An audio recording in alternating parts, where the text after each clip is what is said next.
आपको अभी तक यहाँ पे पता होता है। यहाँ पे जो ऑर्गेनिजम्स है उनके सेक्सुअल रिप्रोडक्शन के बारे में अभी तक अच्छे से हम आइडेंटिफाई नहीं कर पाए, इसीलिए इसको क्या कहा जाता है, इम्परफेक्ट फंजाई। ठीक है, तो इसमें जो जो ऑर्गेनिजम्स जो फंजाई प्रेजेंट है एक्चुअली उनका अभी तक सही से सेक्सुअल रिप्रोडक्शन के बारे में पता नहीं चल पाया। अगर जैसे ही पता चलता है तो उन्हें उनके रिस्पेक्टिव ग्रुप्स में लाइक एस्कोमाइसिटिस या बेसिडोमाइसिटिस में डाला जाएगा।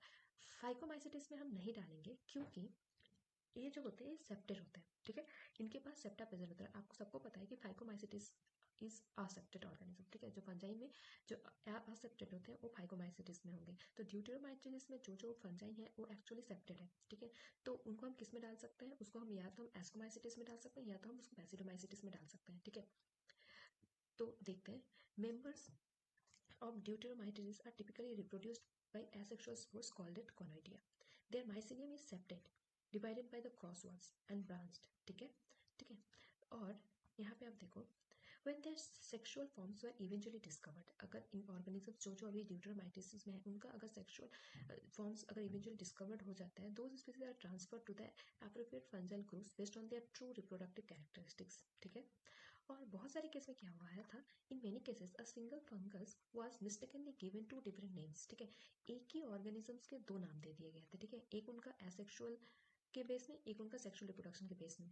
One for its asexual stage placed in the deuteromycetes and another for its sexual forms classified under ascomycetes और the basidiomycetes. Once a connection between the two forms was established the classification was correct.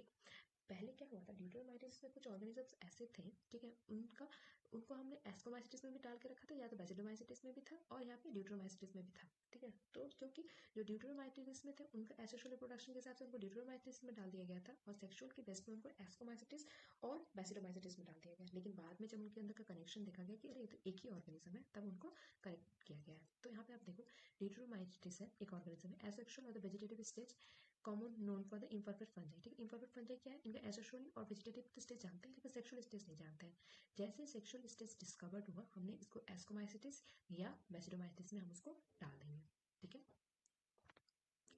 Ecologically they are quite diverse. ठीक है, some act as parasites, some act as saprophytes, while many serve as decomposers, breaking down organic matters and playing an important role in the mineral recycling. Mineral recycling में कौन यहाँ पे ड्यूटेरोमाइसिटिस important role play करता है।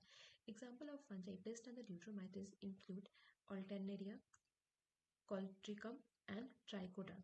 ठीक है,